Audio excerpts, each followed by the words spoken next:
Charlemagne, the towering figure of the early Middle Ages, was born into a world of shifting power dynamics, complex cultural interactions, and rapidly changing landscapes. His reign marked a pivotal moment in European history, as it helped lay the foundation for the eventual emergence of modern Europe. Known as the Father of Europe, Charlemagne's legacy was not just one of conquest, but of cultural transformation, religious unification, and political reorganization. As we drift through the centuries to explore his life, we begin in the early days of his empire, a time when Europe was fragmented and the future was uncertain. In the 8th century, much of Europe was divided into smaller, often warring kingdoms. The classical world had largely faded, and much of the continent was under the control of the Franks, a Germanic tribe that would rise to prominence in the wake of the fall of the Western Roman Empire. Charlemagne's grandfather, Charles Martel, had already made a name for the family by successfully defending Christian Europe against the expansion of the Islamic Umayyad Caliphate. However, it would be Charlemagne, his father Pepin the Short's son, who would transform the Frankish kingdom into an empire that stretched across much of Western Europe. Charlemagne was crowned Emperor of the Holy Roman Empire by Pope Leo III in the year 800, a title that linked the power of the medieval kings of Europe with the sacred tradition of the Roman Empire. This event, though symbolically rich, was not merely a moment of ceremonial grandeur. It represented the growing influence of the Papacy, the role of Christianity in European governance, and the centralization of power that Charlemagne sought throughout his reign. His reign was an ambitious attempt to bring order to a fragmented Europe and to revive the idea of a unified Christendom. During his reign, Charlemagne implemented reforms that shaped not only his empire, but also the cultural and intellectual development of Europe. His court became a hub of learning, and his efforts to encourage literacy and scholarship set the stage for what would later be known as the Carolingian Renaissance, a revival of classical learning.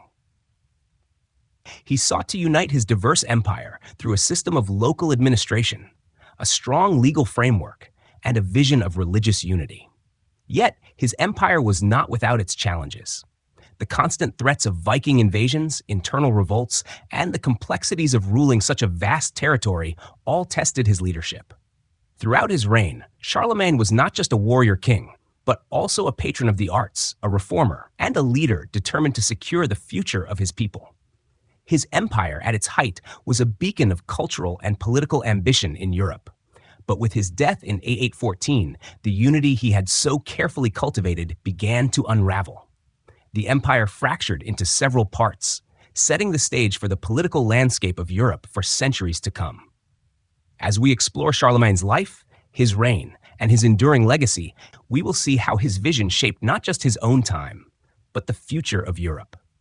From the glittering courts of Aachen to the harsh realities of medieval life on the frontiers of the empire, Charlemagne's story is one of both triumph and challenge, of dreams of unity and the harsh realities of maintaining power.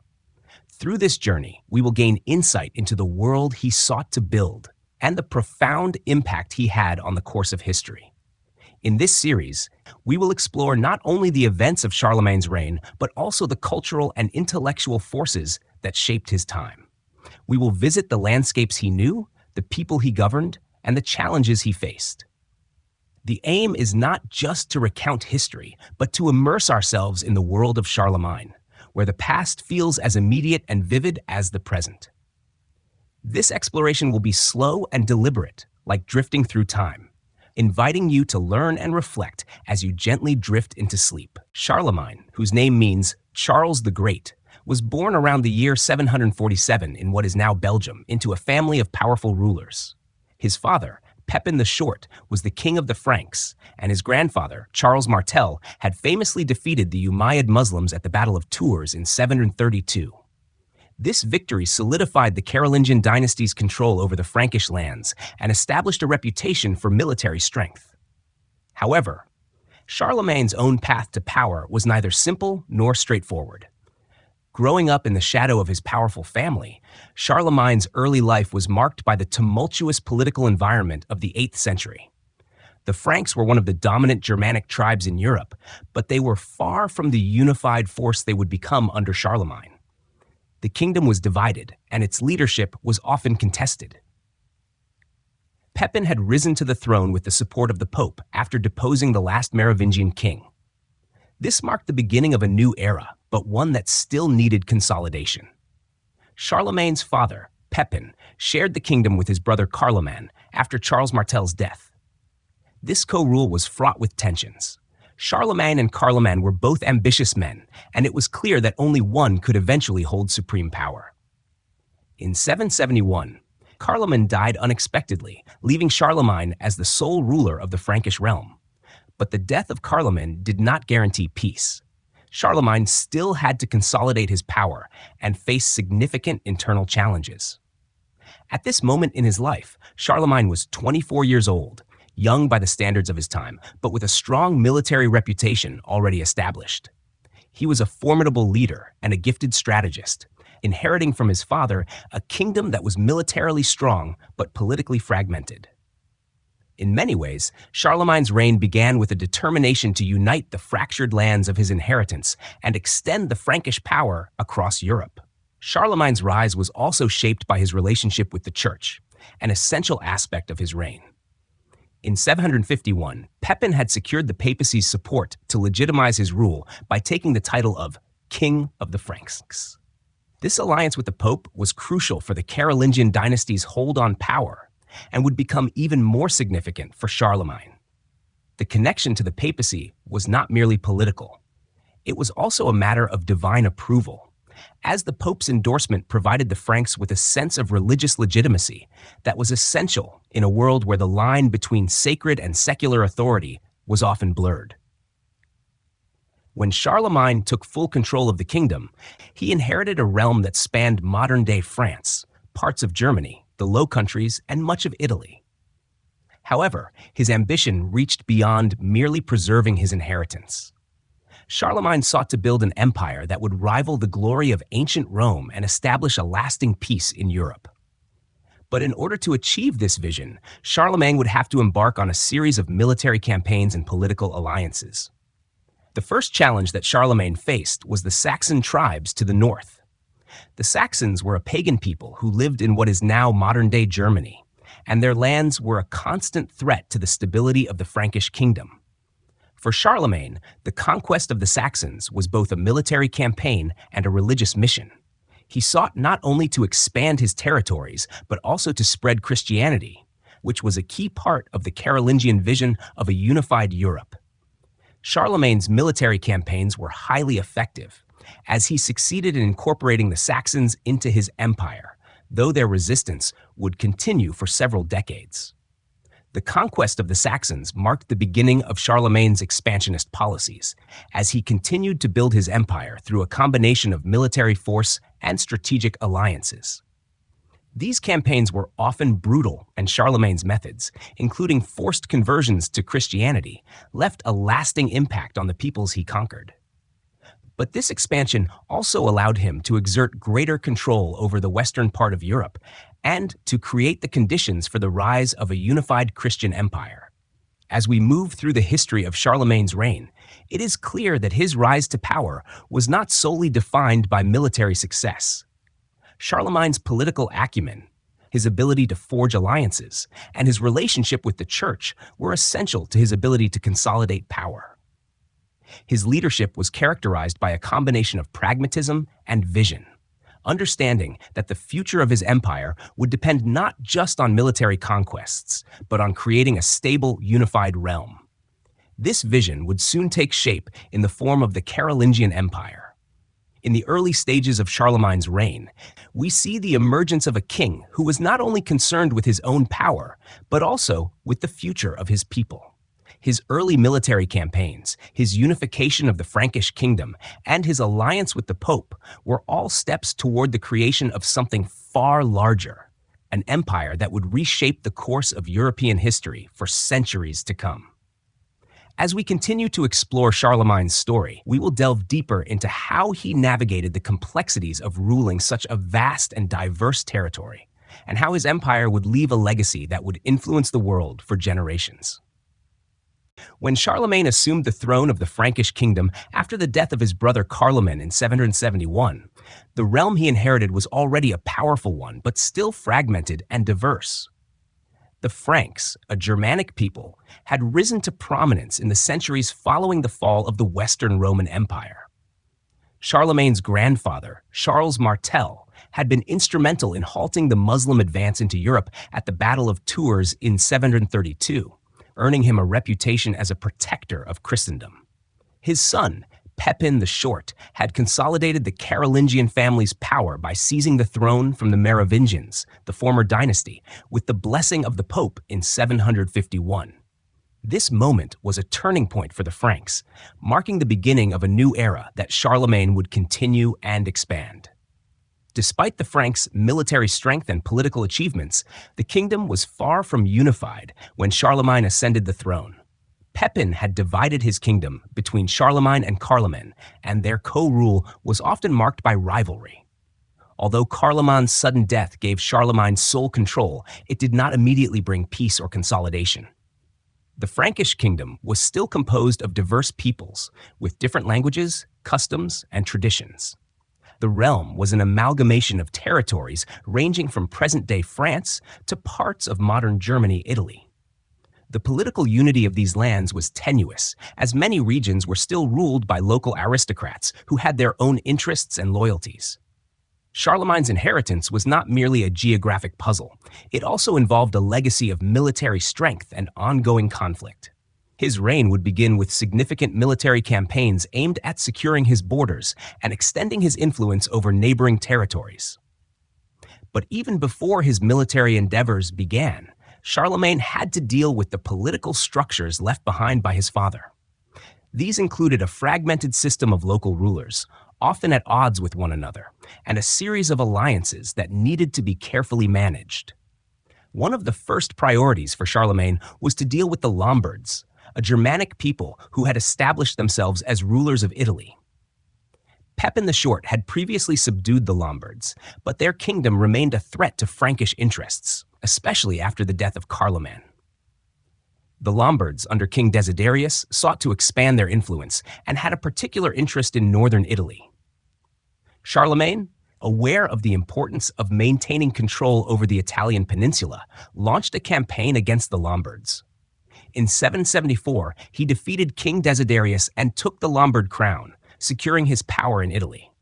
This victory was significant not only for its military success, but also for its political symbolism. By assuming the title of King of the Lombards, Charlemagne extended his authority over much of northern Italy, further consolidating his rule. However, it was not just military conquest that shaped Charlemagne's early reign. He also recognized the importance of the church in legitimizing his rule. The alliance between the Carolingians and the Papacy had been crucial for Pepin's rise to power, and Charlemagne understood the importance of maintaining this connection. Pope Hadrian I, who became the pope during Charlemagne's early years as king, was a key ally in this respect. The relationship between the Franks and the Papacy would become even more crucial during Charlemagne's reign, especially as he sought to build a Christian empire that spanned much of Western Europe. Another key element of Charlemagne's inheritance was his military organization. His realm was vast and required a sophisticated administrative structure to maintain order. One of the ways Charlemagne sought to achieve this was through a system known as the missi dominici, or royal agents. These agents were appointed by the king to oversee local affairs, ensure the enforcement of royal decrees, and maintain a direct link between Charlemagne and his distant provinces. This system helped Charlemagne exert greater control over his vast empire, ensuring that his authority was not diluted by regional autonomy. Despite these successes, Charlemagne faced significant challenges as he sought to unite the various peoples under his rule. The Saxons to the north remained a constant source of resistance. The Saxons were pagan, and their conversion to Christianity was a slow and painful process. Their frequent uprisings would continue for many years, and Charlemagne's efforts to subdue them were not without controversy. His campaigns in Saxony were brutal, and his forced conversions to Christianity earned him a reputation as a harsh ruler. However, Charlemagne's success in bringing the Saxons into the fold of his empire was crucial for the long-term stability of the Frankish realm.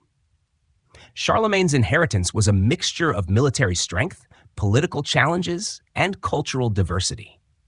The kingdom he inherited was not just a unified state, but a collection of diverse territories that required careful management.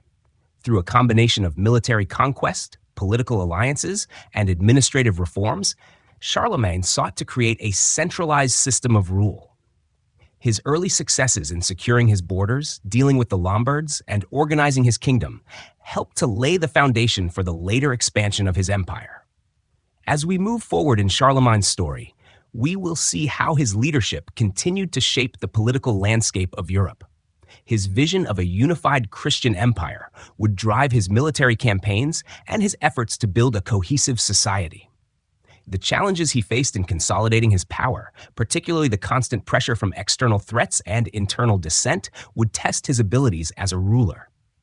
But through it all, Charlemagne remained steadfast in his goal to create an empire that could withstand the turbulent forces of the medieval world. One of the most defining features of Charlemagne's reign was his relationship with the Church, particularly the Papacy. From the beginning of his rule, Charlemagne understood the importance of the Church, not just as a spiritual institution, but as a political ally. In a world where religious legitimacy was inextricably linked to secular authority, securing the support of the Pope was essential for any ruler seeking to maintain power over a Christian kingdom. The alliance between the Carolingians and the Papacy was forged by Charlemagne's father, Pepin the Short, in the mid-8th century. Pepin's coronation as king had been legitimized by the Pope, and this act set a precedent that Charlemagne would build upon. The papacy was seen not only as a religious institution, but also as a source of political authority. The Pope, as the representative of Christ on earth, could bestow legitimacy on rulers, making their authority divine in nature. In turn, the Pope could expect protection from any secular threats, particularly from rival Christian kingdoms and forces like the Lombards in Italy. Charlemagne's reign began with a continuation of this crucial relationship with the papacy. One of the most significant moments came in 799, when Pope Leo III was besieged in Rome by political enemies. Leo sought Charlemagne's protection, and Charlemagne, ever the opportunist, swiftly responded. He sent an army to Rome to restore Leo to the papacy. This action cemented Charlemagne's role as the protector of the papacy and, by extension, as the protector of Christendom in the West. The most momentous event in Charlemagne's relationship with the Church, however, occurred on Christmas Day in the year 800. As Charlemagne knelt in prayer at St. Peter's Basilica in Rome, Pope Leo III placed a crown on his head, proclaiming him Emperor of the Romans. This act, more than any other, symbolized the deep bond between Charlemagne and the papacy. It was also a clear statement of Charlemagne's vision for his rule. He sought to restore the glory of the Roman Empire under a Christian banner. By accepting the imperial crown, Charlemagne not only expanded his power, but also signaled the beginning of the Holy Roman Empire, a title that would define European politics for centuries. However, Charlemagne's coronation as emperor also had significant political implications. The title of Emperor of the Romans was traditionally associated with the Eastern Roman Empire, also known as the Byzantine Empire. By crowning Charlemagne, Pope Leo III was asserting that the Western world now had its own emperor, one who was independent of the Byzantine emperor in Constantinople. This decision created a rift between the papacy and the Byzantine Empire, which saw the crowning of Charlemagne as a challenge to its authority. For Charlemagne, however, the title reinforced his vision of a unified Christian Europe, one that would stretch across the former territories of the Roman Empire. Beyond the ceremonial coronation, Charlemagne's relationship with the Church was marked by a series of reforms that helped strengthen both his empire and the Church itself. Charlemagne was deeply concerned with the moral and religious life of his subjects. He saw the Church not just as a spiritual guide, but also as an institution capable of maintaining order and fostering unity across his diverse empire. To this end, Charlemagne worked closely with the clergy to institute religious reforms, particularly in the realm of liturgy and clerical discipline. One of the most significant reforms Charlemagne implemented was the standardization of the liturgy. Prior to Charlemagne's reign, the liturgical practices of the Christian Church in Western Europe were not uniform. Different regions followed different rituals and practices, which sometimes led to confusion and division. Charlemagne recognized the importance of a unified religious practice for the cohesion of his empire. He worked with church leaders to standardize the liturgy, ensuring that the Mass and other religious ceremonies were conducted in a uniform manner across the empire. This helped to create a sense of religious unity and contributed to Charlemagne's broader goal of fostering a cohesive and orderly Christian society. Charlemagne also sought to reform the clergy, ensuring that they were better educated and more disciplined. The clergy were not only religious leaders, but also held significant political power in medieval Europe. Charlemagne was keenly aware of the influence they wielded and the importance of maintaining their loyalty. Through a series of councils, Charlemagne addressed issues such as clerical corruption, nepotism, and the lack of education among priests. He encouraged the establishment of schools for the education of clergy, ensuring that they were properly trained in scripture and theology. These reforms helped strengthen the church as an institution and ensured that it would play a central role in the governance of Charlemagne's empire. Perhaps the most enduring aspect of Charlemagne's relationship with the church was his support for the spread of Christianity. Charlemagne's military campaigns, particularly his conquest of the Saxons, were closely tied to the spread of Christianity. As he expanded his empire, Charlemagne sought to bring Christianity to the various pagan peoples under his rule. The conversion of the Saxons, in particular, was a long and difficult process, and Charlemagne used both military force and religious persuasion to bring them into the Christian fold. This campaign, while controversial for its forced nature, was emblematic of Charlemagne's belief that a unified Christian Europe was essential for the stability and success of his empire. Charlemagne's relationship with the church was not without its challenges. While the Pope was an essential ally, the church's influence sometimes clashed with Charlemagne's secular authority. As emperor, Charlemagne was determined to maintain control over both the religious and political aspects of his empire. This meant that while the Pope played a key role in legitimizing Charlemagne's rule, Charlemagne did not hesitate to assert his own authority when he felt it necessary. The relationship between Charlemagne and the papacy was one of mutual support, but also one of delicate balance, as both sought to maintain their own spheres of influence. Through his strategic alliance with the papacy, Charlemagne was able to create an empire that was not just politically united, but also religiously cohesive. His reign marked a new era in European history, one in which the church played a central role in the political and cultural life of the continent.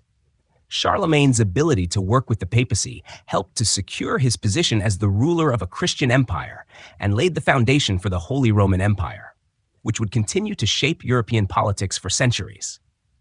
As we continue to explore Charlemagne's reign, we will see how his relationship with the church was just one of the many factors that contributed to the creation of his vast empire. His military conquests, his administrative reforms, and his cultural vision all played a part in shaping the legacy of Charlemagne, a legacy that continues to influence European history to this day. Charlemagne's rise to power was not merely a result of political maneuvering or strategic alliances. It was also rooted in his profound ambition to create a vast and unified empire. His reign, beginning in 771 and continuing until his death in 814, would become a defining moment in European history. The Carolingian Empire that Charlemagne built spanned much of Western Europe and laid the groundwork for future European states. Charlemagne's vision was not just one of territorial expansion, but of political cohesion, economic stability, and cultural renaissance. At the start of Charlemagne's rule, the Frankish kingdom was already a significant power in Europe, but it lacked unity. It was divided into regions governed by local rulers, and the communication between distant provinces was often slow and unreliable. The land was rich and diverse, ranging from the fertile plains of France to the rugged mountains of Germany and the rich historical city-states of Italy. However, These territories were not automatically loyal to the Frankish king, and Charlemagne needed to carefully assert his control to prevent rebellion and instability. One of Charlemagne's first goals was to ensure the security of his borders, and he did so with a series of military campaigns that would define much of his reign. To the north, the Saxons had long resisted Frankish control, and their conversion to Christianity was a central issue for Charlemagne. The Saxons were a powerful pagan tribe, and their lands lay between the Frankish kingdom and the Scandinavian territories to the north. Charlemagne's campaign to subdue them was both a religious and military venture, aimed at spreading Christianity while expanding his influence. The Saxons' resistance was fierce, and it took Charlemagne more than 30 years to fully incorporate them into his empire. But the campaign ultimately succeeded, and the Saxons were forced to adopt Christianity by the sword. To the east, Charlemagne faced threats from the Avars, a nomadic group who had established a powerful kingdom in the plains of modern-day Hungary. The Avars had long been a menace to the Christian world, and their defeat became a priority for Charlemagne. In a series of campaigns between 791 and 796, Charlemagne succeeded in breaking the power of the Avars, and their territory was incorporated into his empire. This victory was strategically significant, as it helped secure the eastern frontier of the Carolingian Empire and ensured that Charlemagne's realm would not be threatened by further invasions from the east. Meanwhile, to the south, Charlemagne sought to maintain control over Italy, a region rich in resources and strategically vital. The Lombards had long been a threat to the Frankish kingdom, and their kingdom in northern Italy had resisted Charlemagne's predecessors. After Charlemagne had defeated the Lombard king Desiderius in 774, he took the title of King of the Lombards and consolidated his power over the region. This not only secured the northern Italian territories for the Carolingians, but also placed Charlemagne in direct competition with the Byzantine Empire, which still held sway over parts of Italy. Charlemagne's assertion of power in Italy, especially his protection of the Pope, was a key element of his foreign policy and cemented his influence in the region. The most important aspect of Charlemagne's imperial expansion, however, was his vision of creating a Christian empire. He sought to establish a realm in which the political and religious spheres were intertwined, creating a kingdom that was both powerful and morally guided. Charlemagne's support for the Christian church played a central role in his expansion, as he viewed the spread of Christianity as part of his divine mandate. His military campaigns often had religious overtones, as he saw himself as a protector of the faith and a defender of Christendom. The church, in turn, provided him with the legitimacy needed to rule over a vast and diverse empire. Charlemagne's imperial ambitions were not limited to military conquest. He also worked tirelessly to build a strong, centralized administration. He sought to bring stability and order to the various regions of his empire by implementing a system of local governance that combined both secular and religious authority. The missi dominici, royal agents sent out by Charlemagne to oversee local affairs, were central to this effort. These agents traveled throughout the empire, ensuring that Charlemagne's decrees were implemented and maintaining order in distant provinces. The missi also acted as a direct link between Charlemagne and his local subjects, making it clear that his authority extended to even the most remote corners of the empire. Charlemagne's emphasis on centralized rule also led to significant developments in law and governance. One of his most important contributions was the capitularies, a series of royal decrees that addressed a wide range of issues, from religious practices to judicial matters. These decrees helped standardize laws across the empire and ensured that Charlemagne's vision of a Christian society was reflected in both the legal system and daily life. His legal reforms were crucial in fostering a sense of unity and order, and they set the stage for the development of later European legal traditions. Charlemagne's empire also became a center of economic activity. He encouraged trade and commerce within his realm and worked to improve the infrastructure of his empire. The Carolingian economy was based on agriculture, but Charlemagne's reign saw the development of markets, roads, and a rudimentary monetary system that helped facilitate trade across his territories. These economic reforms contributed to the growth of towns and cities and helped lay the groundwork for the commercial revival that would occur in Europe in the centuries following Charlemagne's death. Yet, Charlemagne's reign was not without challenges. The sheer size of his empire created logistical difficulties, and his attempts to manage a realm that stretched from the Pyrenees in the west to the borders of Hungary in the east often led to internal conflict and rebellion. Charlemagne's efforts to maintain control over such a vast territory required constant attention, and the strains of governing his empire would become evident in the years following his death. While Charlemagne's military prowess and administrative skills allowed him to build an empire that was the envy of Europe, the stability of that empire depended on his continued leadership. Charlemagne's empire was a remarkable achievement, built on the foundation of military conquest, strategic alliances, religious devotion, and legal reform. His ambition to create a Christian empire that spanned much of Europe was realized through a combination of military force and administrative genius. His reign transformed the political landscape of medieval Europe, and the Carolingian Empire became a model for future rulers. As we continue our exploration of Charlemagne's legacy, we will see how the empire he built would fare in the decades after his death, and how his efforts to unify Europe set the stage for the development of the Holy Roman Empire. Charlemagne's accomplishments were monumental, but they also left unresolved challenges that would shape the future of Europe for centuries to come. Charlemagne's reign was not just defined by his military conquests or territorial expansion. One of the most profound aspects of his rule was his focus on reform, particularly in the realms of governance, religion, and culture. Charlemagne recognized that to build a lasting empire, he needed to address the internal structures of his kingdom, ensuring that his rule was supported by efficient administration, moral leadership, and a vibrant cultural life. His reforms would leave a lasting legacy, contributing to what is now known as the Carolingian Renaissance, a revival of learning, art, and scholarship that would shape medieval Europe for centuries. Charlemagne's first and most urgent reform was in governance. His empire was vast, and its size posed significant challenges for centralized control. To manage his diverse territories, Charlemagne created a more efficient administrative system.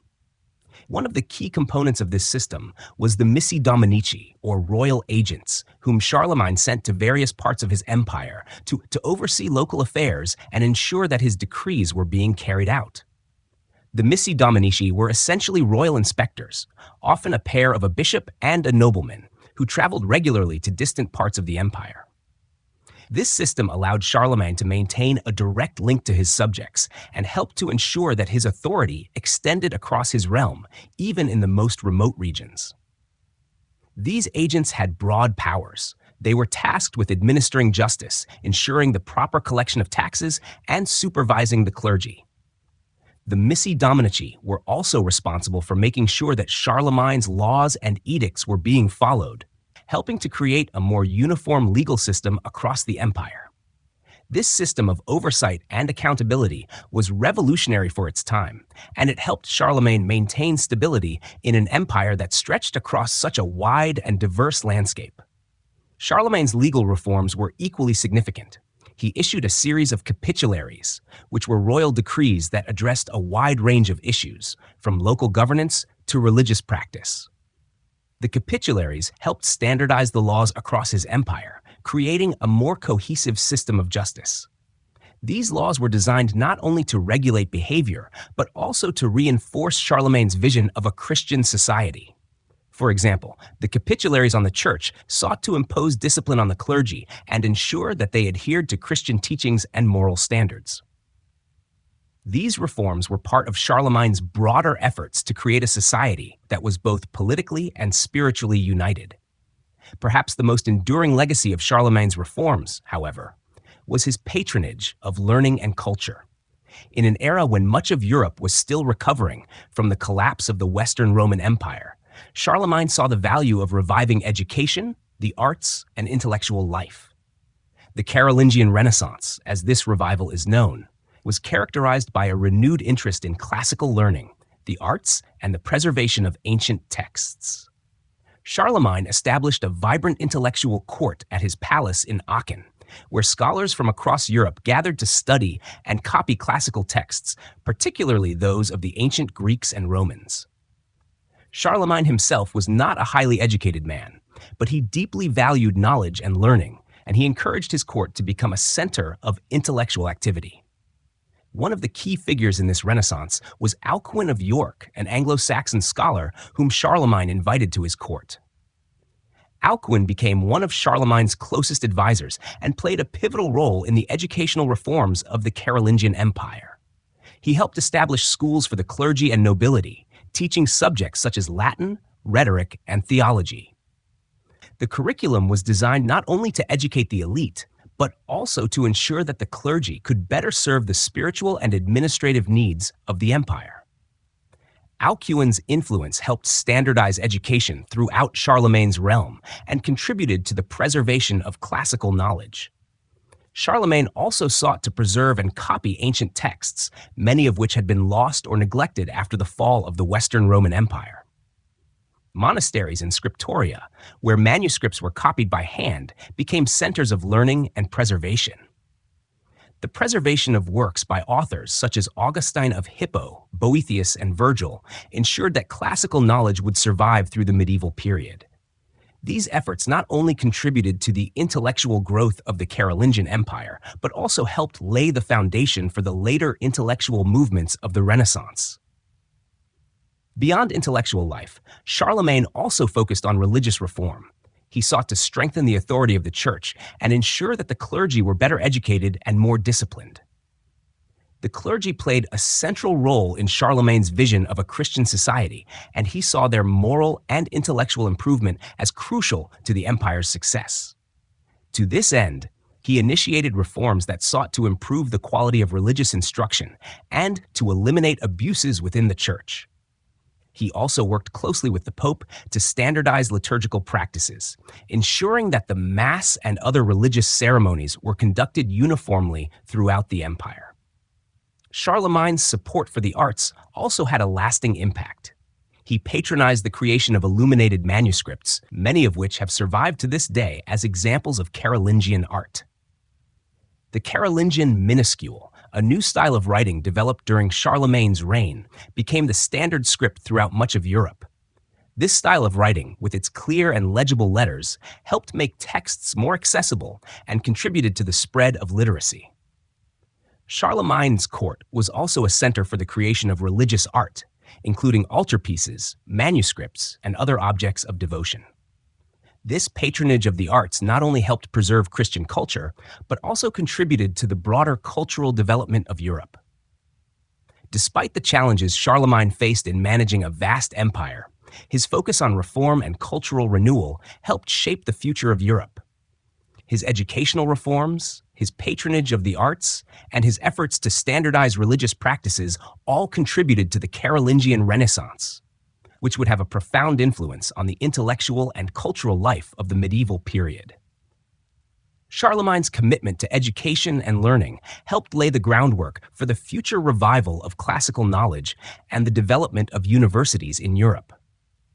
Charlemagne's reforms were not just about consolidating power or maintaining control over his empire. They were about creating a society that was unified, educated, and spiritually committed to the Christian faith. His vision of a Christian empire, supported by an educated clergy and a thriving intellectual culture, helped to define the medieval period. As we continue to explore the legacy of Charlemagne, we will see how his cultural reforms laid the foundations for the future of Europe and helped to shape the intellectual and artistic movements that would follow. The 9th century was a time of unprecedented change and upheaval in Europe, marked by the relentless and often terrifying invasions of the Vikings. These seafaring warriors, known for their swift raids and brutal tactics, struck fear into the hearts of European rulers. Charlemagne, for all his military prowess and diplomatic skill, was not immune to the threat of Viking invasions. While much of his reign was characterized by expansion and consolidation, the Viking raids presented a new kind of challenge, one that threatened the very fabric of the empire Charlemagne had spent decades building. The Vikings, originating from Scandinavia, had long been known for their raids along the coasts of Europe. But by the time Charlemagne ascended to the throne in the late 8th century, they had begun to launch more frequent and organized attacks. Their longships allowed them to travel quickly along rivers and coastal waters, making them an unpredictable and formidable force. The Viking raids were particularly disruptive for Charlemagne's empire, as they targeted the northern regions of his kingdom, especially the lands of the Saxons, who had only recently been subdued by Charlemagne's own campaigns. Charlemagne's efforts to defend his empire from the Vikings were multifaceted. The Vikings typically struck in the winter months, when the weather made travel through the rugged terrain of northern Europe more difficult, and their raids were often aimed at monasteries and towns along the rivers. These places, with their wealth and religious significance, were vulnerable to attack. Charlemagne, understanding the importance of safeguarding these spiritual and economic centers, worked to fortify towns and monasteries along the northern borders of his empire. He also built a series of fortifications, some of which were made from wood and others from stone, to help protect vital trade routes and vulnerable regions. Despite these defenses, the Viking raids were so relentless that Charlemagne had to constantly adapt his military strategies. The Vikings, skilled in naval warfare and with the ability to strike quickly and retreat just as swiftly, were difficult to catch. Charlemagne's military campaigns against them were less about outright conquest and more about counteracting the disruptions caused by their raids. This was particularly evident during Charlemagne's efforts to defend the Frankish territories in what is now modern-day France, where Viking forces often landed along the coasts. These coastal regions, often poorly defended and far from Charlemagne's center of power in Aachen, were prime targets. In response, Charlemagne strengthened his naval capabilities, investing in the construction of warships designed to patrol the rivers and coastlines more effectively. He also relied on local forces to defend the northern frontier.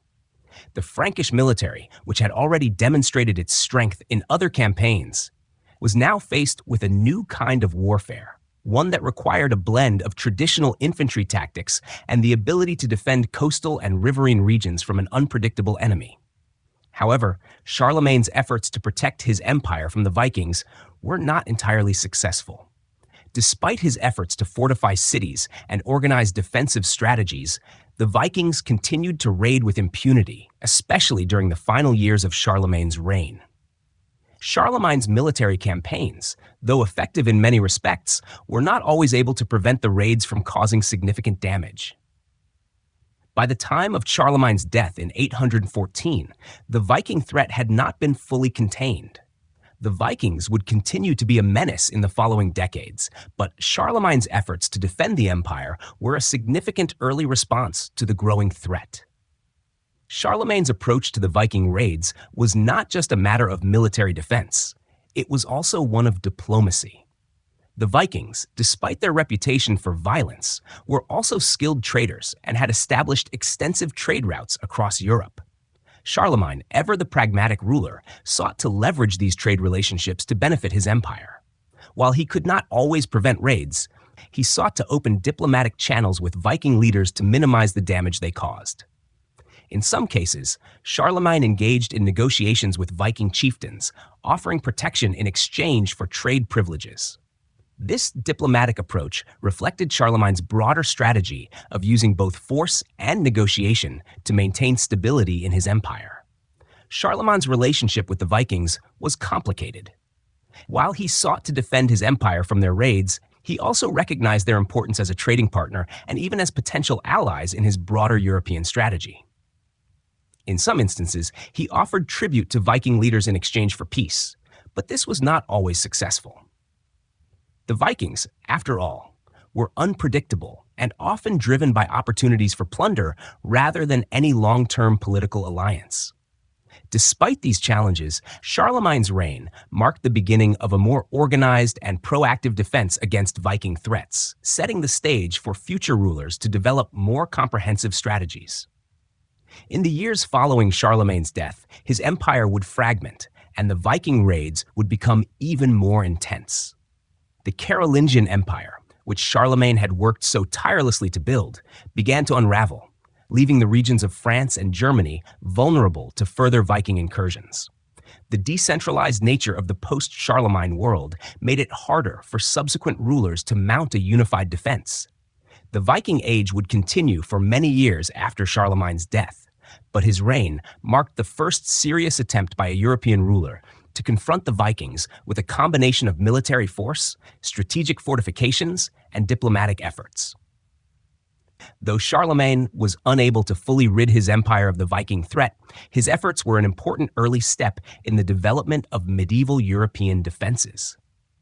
His military innovations, his strategic use of diplomacy, and his efforts to strengthen the Frankish borders set the stage for the development of more robust defenses in the centuries to follow.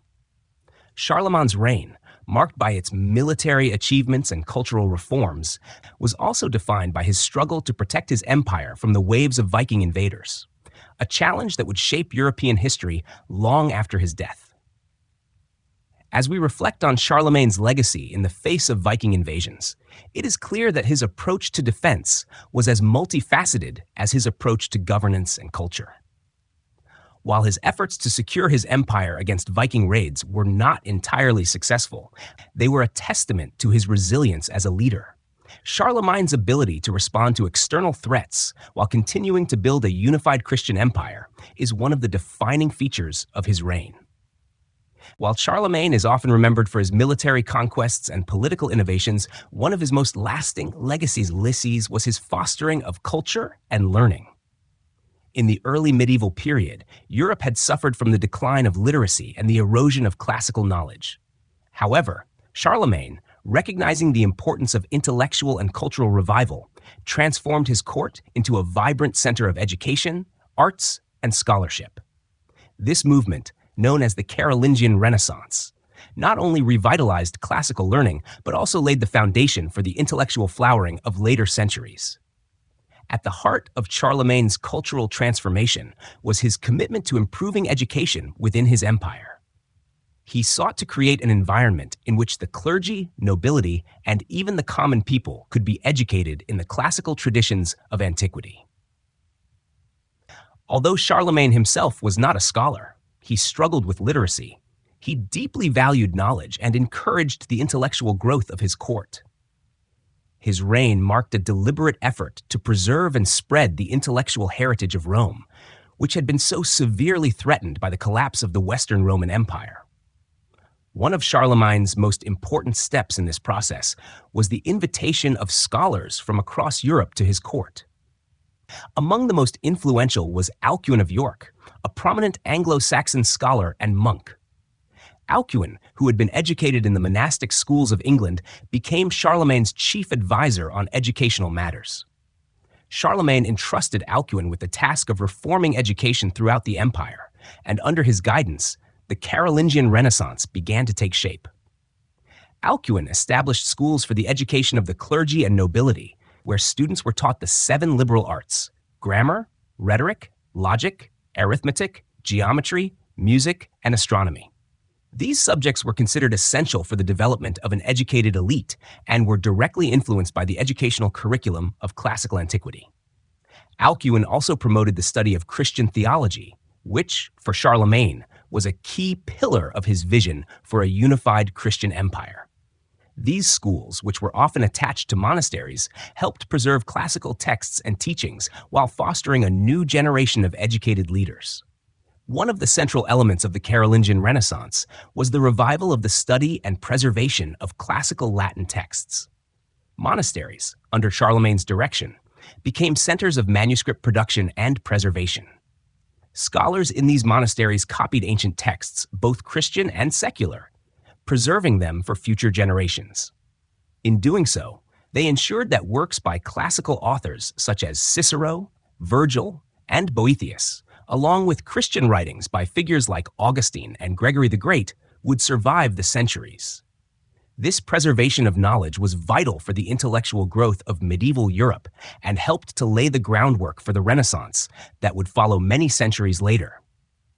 Charlemagne also took personal interest in the standardization of written texts.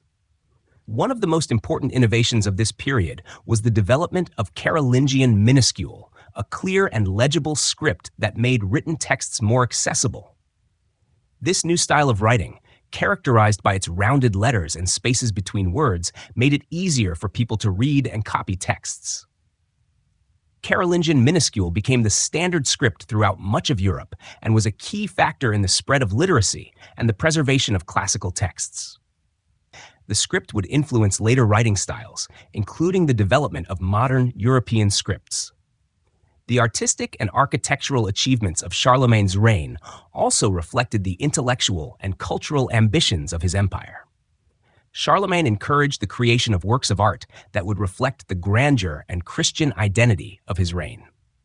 In Aachen, his imperial capital, Charlemagne built a magnificent palace complex, including the Palatine Chapel, which became a symbol of his power and a center of religious and intellectual life. The Palatine Chapel was modeled after the great churches of the Roman Empire, and it served as the site of Charlemagne's coronation as emperor in 800. The architecture of the chapel and the palace reflected Charlemagne's desire to link his empire with the glory of ancient Rome, while also emphasizing the Christian character of his reign. The court at Aachen became a hub of intellectual exchange, attracting scholars, artists, and craftsmen from all over Europe. This intellectual flourishing was not confined to Charlemagne's palace, however. His reign saw the creation of numerous manuscripts, the commissioning of religious artworks, and the establishment of schools and libraries throughout the empire. Charlemagne's support for learning and the arts helped foster an intellectual climate that would have a lasting impact on the development of medieval European culture. One of Charlemagne's most significant contributions to cultural life was his promotion of the liturgical reform. The liturgy, the set of religious rituals and prayers, was central to the life of the Christian Church, and Charlemagne sought to standardize the practices of worship across his empire. He worked closely with the Pope to ensure that the Mass and other religious ceremonies were conducted uniformly, which helped strengthen the unity of his Christian empire. This religious reform, which included changes to the musical and liturgical practices, also encouraged the creation of religious music and hymns, which became an important part of the cultural life of the Carolingian Empire. The Carolingian Renaissance was not just a revival of classical knowledge, but also a transformation of the intellectual and cultural landscape of Europe. Charlemagne's efforts to support education, preserve ancient texts, and foster artistic and religious creativity helped to shape the medieval world. While the Renaissance in its full flowering came many centuries later, the foundations for that intellectual revival were laid during Charlemagne's reign. His commitment to learning and culture left a legacy that would influence the development of European thought and art for generations to come. However, the Carolingian Renaissance was not without its challenges. The empire Charlemagne created was vast and diverse, and maintaining cultural unity across such a large area was difficult. The intellectual and cultural achievements of the Carolingian Renaissance were largely concentrated in the court at Aachen and the monastic centers. As Charlemagne's empire began to fragment after his death, the cultural cohesion he had fostered also began to erode. Nevertheless, the intellectual and artistic achievements of the Carolingian Renaissance would continue to influence Europe long after Charlemagne's death.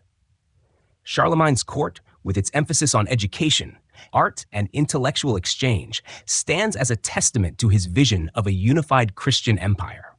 His reign marked a cultural turning point in medieval Europe, and his patronage of learning and culture left a profound and lasting legacy. As we continue to explore Charlemagne's life and reign, we will see how his cultural and intellectual reforms contributed not only to his own empire, but also to the broader development of European civilization. Despite Charlemagne's towering achievements and the successes of his reign, his empire was not free from internal struggles and dissent. The vastness and diversity of his realm, which stretched from the Iberian Peninsula in the west to the borders of Saxony in the north, presented significant challenges for a ruler seeking to maintain stability and cohesion.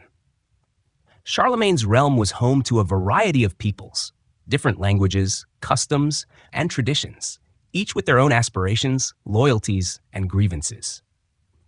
This diversity, while contributing to the empire's strength, also sowed seeds of internal conflict, some of which would become more pronounced in the years after Charlemagne's death.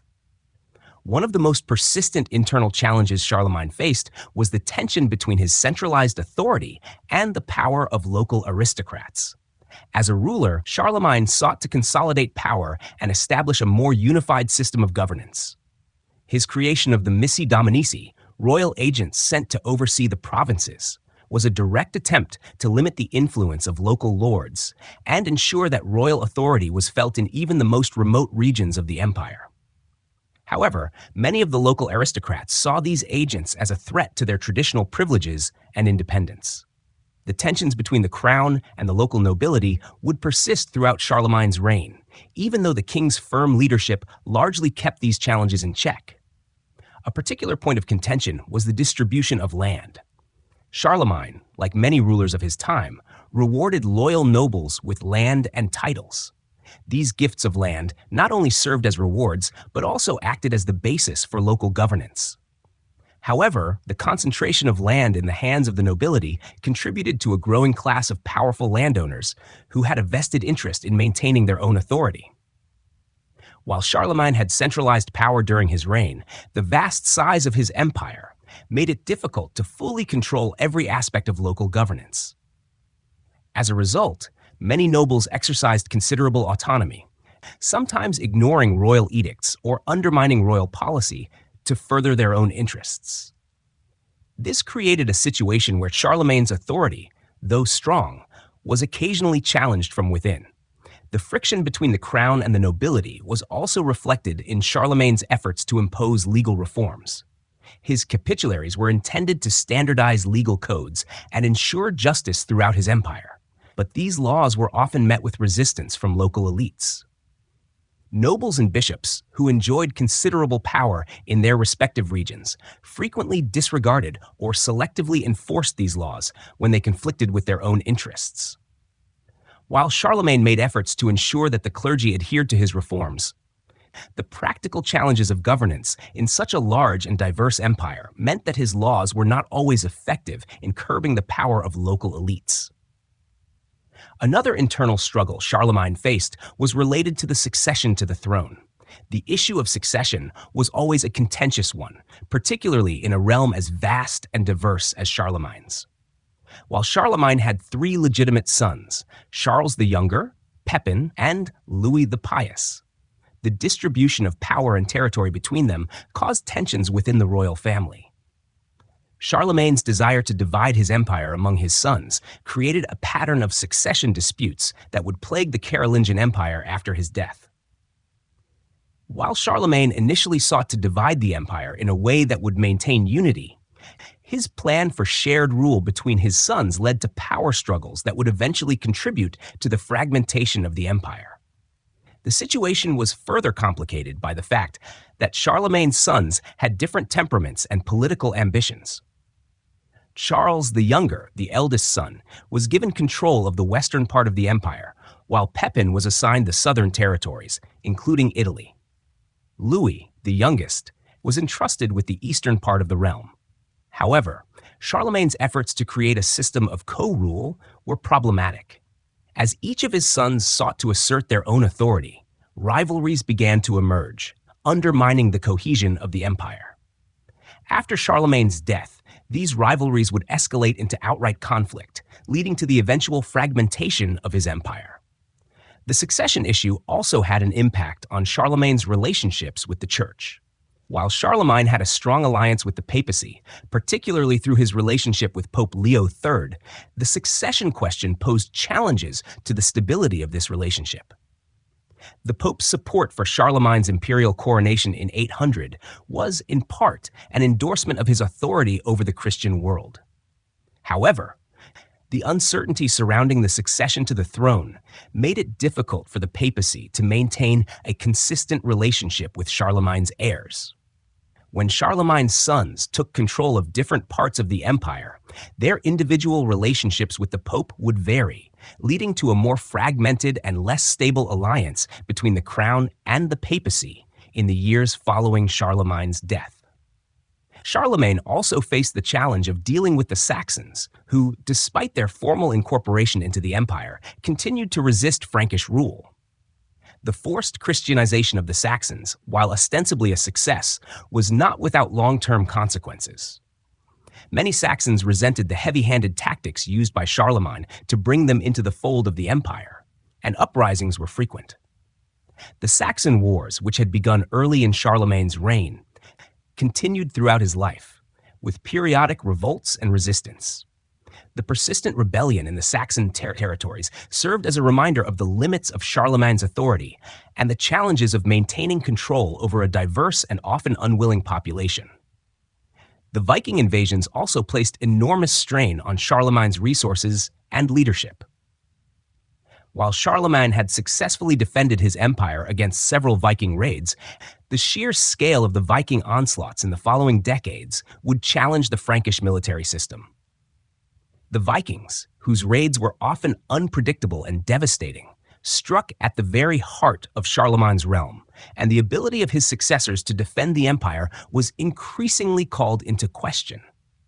The Viking threat contributed to the instability of Charlemagne's successors and exacerbated internal divisions within the empire. Despite these internal struggles and dissent, Charlemagne's reign can still be seen as a period of remarkable achievement. He managed to build a vast empire that unified much of Western Europe, laying the foundations for the Holy Roman Empire and creating a system of governance that would influence later European rulers. His efforts at cultural renewal, the Carolingian Renaissance, helped preserve classical learning and set the stage for future intellectual developments in Europe. Charlemagne's legacy, while not free from challenges, remains one of the most important in European history.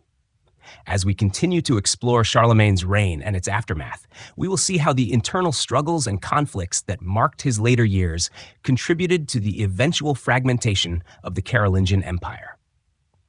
His vision of a united Christian Europe would endure, but the empire he built would not remain intact for long after his death. Charlemagne's reign, which spanned from 768 to 814, was marked by remarkable achievements, including the expansion of his empire, the integration of Christianity as a central pillar of his rule, and the revival of education and the arts during the Carolingian Renaissance. Yet, despite his many successes, his empire did not endure in its unified form after his death.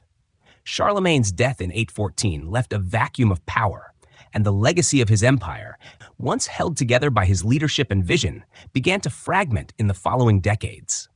Upon Charlemagne's death, his empire was divided among his three grandsons, Louis the Pious, Charles the Bald, and Louis the German. This division of the empire, although initially intended to preserve the unity Charlemagne had built, set the stage for the disintegration of the Carolingian Empire. The division of power among Charlemagne's descendants led to the weakening of centralized authority, as each ruler sought to consolidate their own region. The internal divisions within the ruling family, the struggles for control, and external pressures all contributed to the eventual fragmentation of the empire.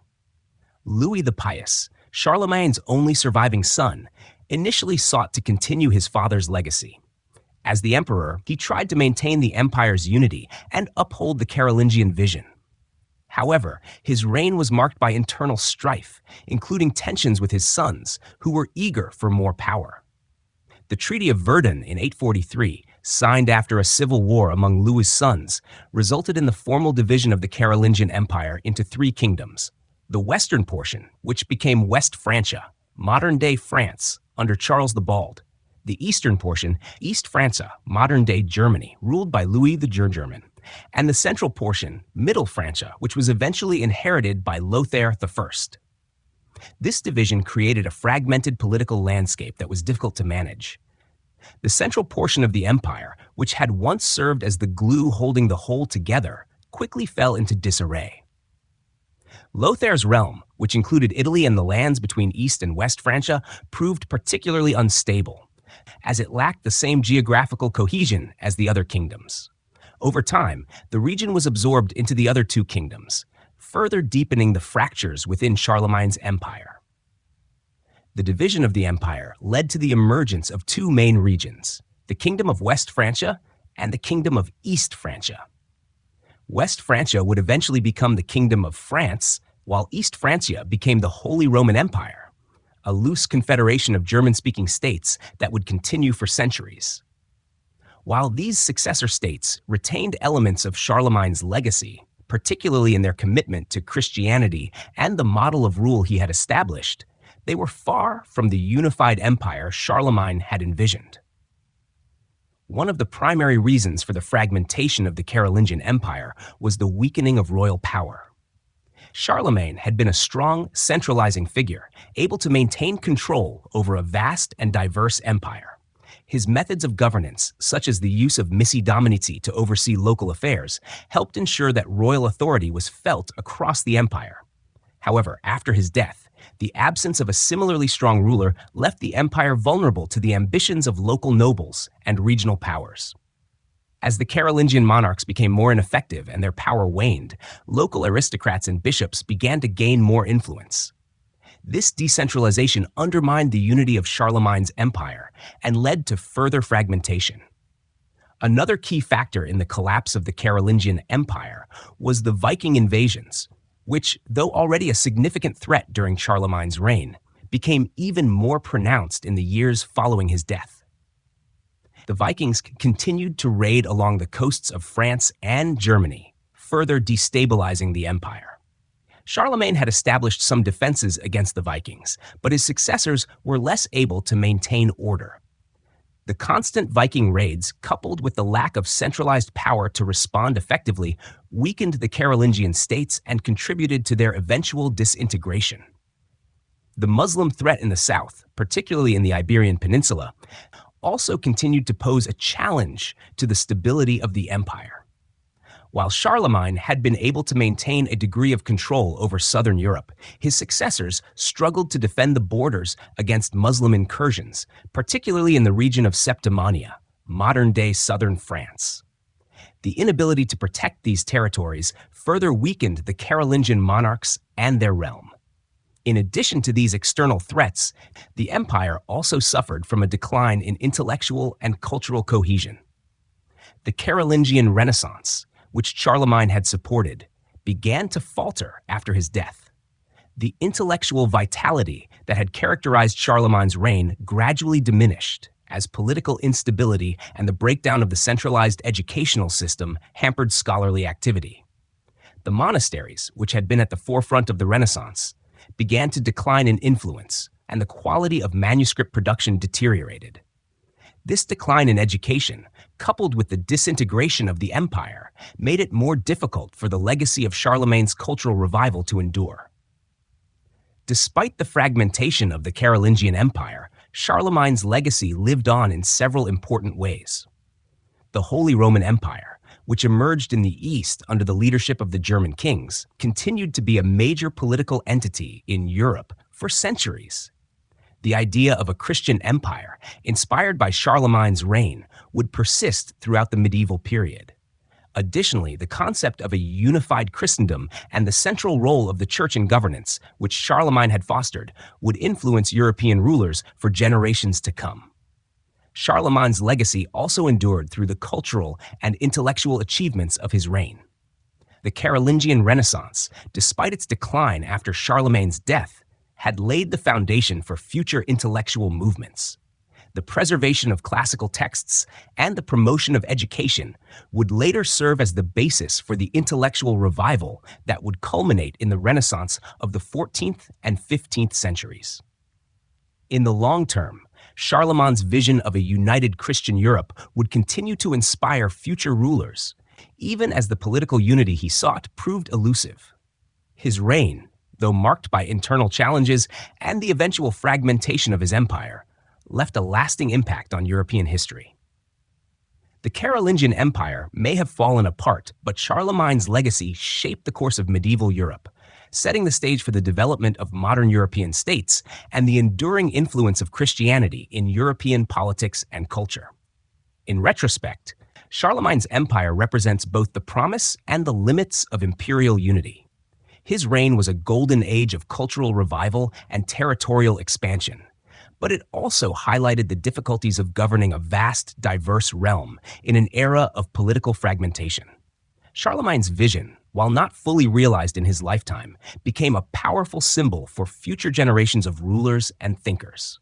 His legacy remains one of the most significant in European history, a symbol of both unity and division, of cultural renewal and political fragmentation.